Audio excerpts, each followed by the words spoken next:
अगर option buying की मदद से आपको कंसिस्टेंटली प्रॉफिट बनाना है तो प्राइस बायस को छोड़ना पड़ेगा। अब बहुत से लोगों ने ये टर्म को पहली बार सुना होगा, लेकिन आई एम प्रिटी श्योर कि जितने भी ट्रेडर्स जो मार्केट में हैं उनके साथ प्राइस बायस का प्रॉब्लम बहुत बार हो चुका होगा। मेरे साथ भी बहुत बार हुआ है और डेफिनेटली आपके साथ भी हुआ ही होगा। तो अब प्राइस बायस होता क्या है और इससे कैसे बचना है, चलिए देख। तो सबसे पहले प्राइस बायस का मतलब ये है, समझो आप एक फ्रेश डे पे मार्केट में आए, आपने मार्केट को एनालाइज किया और समझो फॉर एन एग्जांपल निफ्टी को आपने एनालाइज किया, निफ्टी चल रहा है 24,000 के लेवल पे और आपको ऐसा लग रहा है कि ये अब अपना जो सपोर्ट पे तो यहाँ से रेजिस्टेंस पे जाएगा, यानी 24,100 के लेवल तक जाएगा। तो आप देखते हो कि 24,000 के स्ट्राइक प्राइस का कॉल ऑप्शन 40 रुपए के आसपास है, लेकिन ड्यू टू सम रीजन आप उसको नहीं खरीदते। फिर थोड़ी देर बाद जब आप देखते हो तो मार्केट ग्रेजुअली ऊपर जा रहा है, यानी स्लो स्लो ऊपर जा रहा है, लेकिन जो प्रीमियम है कॉल ऑप्शन का वो 40 रुपए से 55-60 रुपए के आसपास आ गया है।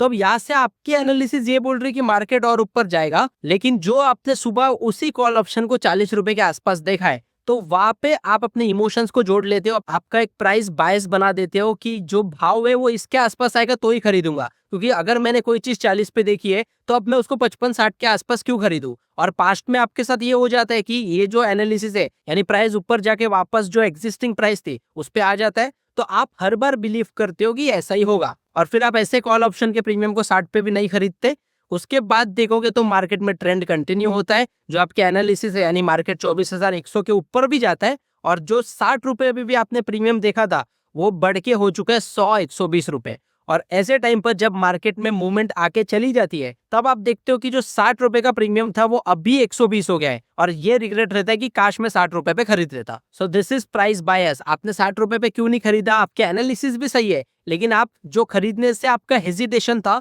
That was due to only one factor कि आपका प्राइस बायस था। आपने जो 40 रुपए का भाव देखा था, आपने मन में ये बना लिया कि मैं इसी भाव के आसपास खरीदूंगा, इसको 60 रुपए पे नहीं गए।